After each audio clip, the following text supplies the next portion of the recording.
Assalamualaikum warahmatullahi wabarakatuh. Selamat pagi semuanya. Perkenalkan kami dari kelompok 8 kelas A. Di sini kami akan memaparkan hasil penelitian kami mengenai dengan judul Analisis Quality of Service Jaringan WLAN dengan metode PPDIO pada jurusan Kesehatan Gigi Poltekkes Tasikmalaya. Next. Perkenalkan, saya Zahra Namadari Putri dan rekan saya Elsa Novia Sapitri. Nah, lokasi penelitian kami ini memiliki fokus di Poltekkes Kemenkes Kesehatan Gigi Kota Tasikmalaya yang terletak di Jalan Taman Sari. Nah, areanya ini difokuskan pada beberapa gedung, yaitu ada 15 gedung. Namun pada penelitian ini untuk peningkatan penggunaan jaringannya itu difokuskan kepada auditorium, ruang dosen, dan laboratorium. Nah, kebutuhan akses atau jaringan yang sangat stabil itu memang sangat dibutuhkan di bidang akademik karena hal tersebut itu mendukung kegiatan seperti pembelajaran, riset kesehatan, serta operasional sistem informasi akademiknya. Nah, ketika banyak pengguna dalam suatu waktu itu menyebabkan kualitas jaringan menjadi tidak stabil atau tidak merata. Hal tersebut suatu alasan diperlukannya evaluasi pada jaringan di lokasi kesehatan gigi Kota Tasikmalaya.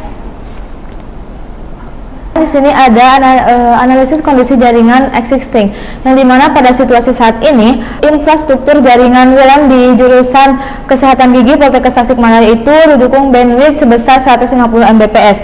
Namun distribusi trafiknya yang belum merata dapat menyebabkan kualitas koneksi berbeda-beda dan stabil di seluruh area. Nah, masalah utamanya dari hasil pengukuran menunjukkan tingkat paket loss yang sangat tinggi dengan mencapai 89% pada auditorium dan ruang dosen. Karena ini disebabkan karena kepadatan pengguna, penempatan akses poin yang kurang optimal, serta manajemen bandwidth yang belum efektif.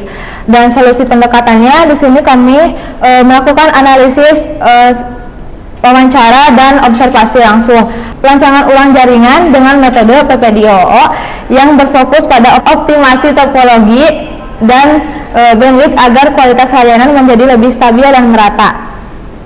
Selanjutnya, identifikasi masalah berdasarkan QoS. Di sini tadi sudah disebutkan bahwa hasil pengukuran dari QoS itu sangat kurang signifikan gitu, dan khususnya di auditorium dengan tingkat paket loss yang mencapai 89%. Berdasarkan standar TIPON, ini termasuk kondisi dalam kategori buruk dengan indeks 1 yang menandakan jaringan tidak stabil. Dampaknya hambatan pada aliran data sehingga aktivitas pengguna seperti pembelajaran dan akses sistem terhambat, terutama pada jam sibuk. Di sini kami menggunakan metodologi PPDIO dan ada beberapa tahapan metodologi PPDIO, yaitu yang pertama prepare, mengidentifikasi kebutuhan jaringan serta menetapkan tujuan berdasarkan kondisi infrastruktur yang ada. Yang kedua yaitu plan, melakukan observasi dan analisis jaringan existing untuk menemukan permasalahan seperti blind spot. Dan yang ketiga yaitu desain, menyusun rancangan topologi jaringan usulan serta strategi manajemen bandwidth. Yang selanjutnya ada implement, melakukan simulasi jaringan menggunakan software Cisco Packet Tracer untuk memastikan konfigurasi berjalan dengan baik. Selanjutnya yaitu operate, melakukan pengajuan konektivitas dan performa jaringan melalui simulasi untuk memastikan tidak terjadinya kesalahan. Dan yang terakhir ada optimize, menyusun rekomendasi perbaikan guna meningkatkan kualitas layanan jaringan secara berkelanjutan. Nah, di sini ada hasil analisis QoS berdasarkan standar TIPON. Di sini kami melakukan penelitian dengan 2 SSID. Yang pertama ada Poltekkes sama akses khusus untuk dosen dan staf pengajar, dan yang kedua yaitu Poltekkes sama MHS khusus untuk mahasiswa, yang dimana mahasiswa itu di sini dominan bagus, hanya ada beberapa yang kondisinya buruk itu di ruang dosen D4 karena Poltekkes mahasiswa itu hanya khusus di ruang-ruang belajar saja akses pinnya. Nah, berdasarkan penjelasan sebelumnya, kita itu menggunakan alat atau tools pengukuran dan simulasi. Ada 3. Yang pertama itu ENCODE sebagai pengujian output latensi dan browsing, kemudian WireSat, analisis mendalam terhadap lalu lintas paket data, kemudian Cisco Packet Tracer untuk simulasi perancangan infrastruktur dari yang sudah ada maupun untuk pengembangannya. Nah, berdasarkan hasil pengukuran, di sini kami menemukan pocket loss yang memang rata-ratanya itu sangat tinggi. Yang pertama ada di ruang auditorium itu mencapai 89%, kemudian di ruangan dosen itu mencapai 75%, dan di laboratorium itu mencapai 45%, serta administrasi itu 12%. Untuk di ruangan auditorium itu mencapai 89% jika memang kita menggunakan pengukuran dengan standar Tifon itu memasuki kategori buruk. Nah, maka dari itu, kami menyarankan solusi dan rencana topologi. Yang pertama adalah kriminalisasi akses point, di mana penetapan akses point ini kita tambahkan di beberapa area yang sudah termasuk sebagai area blind spot.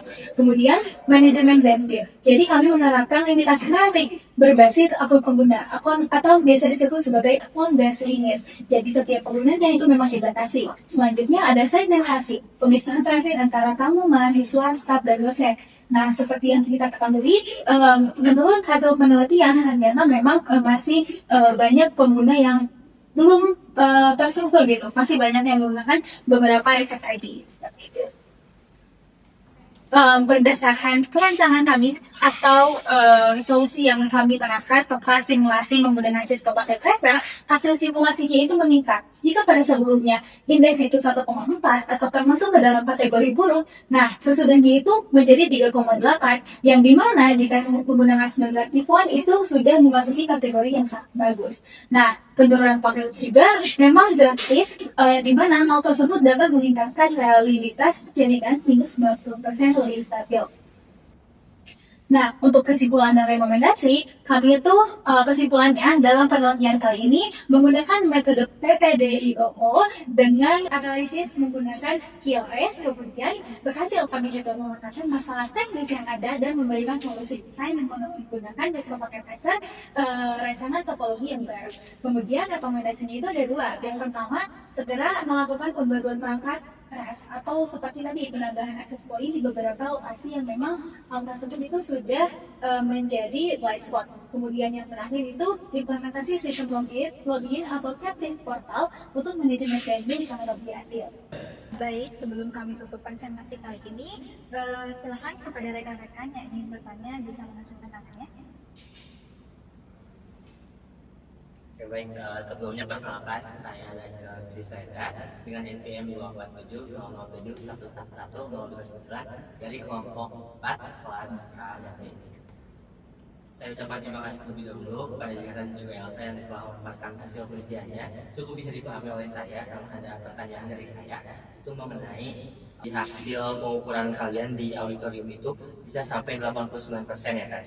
Nah, pertanyaannya, apa faktor yang besar, faktor yang mempengaruhi hal tersebut gitu? Apakah memang itu dari perangkatnya yang rusak atau memang sinyalnya yang kuat?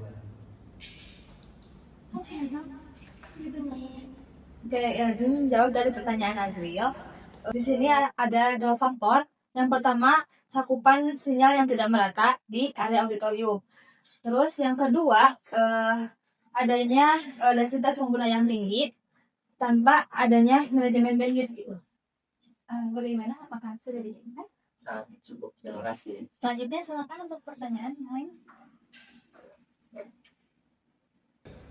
Terima kasih atas kesempatannya untuk bertanya. Perkenalkan, saya Jombang Heronamo Danaya dari kelompok 10 ADB dengan NPM 24707111023.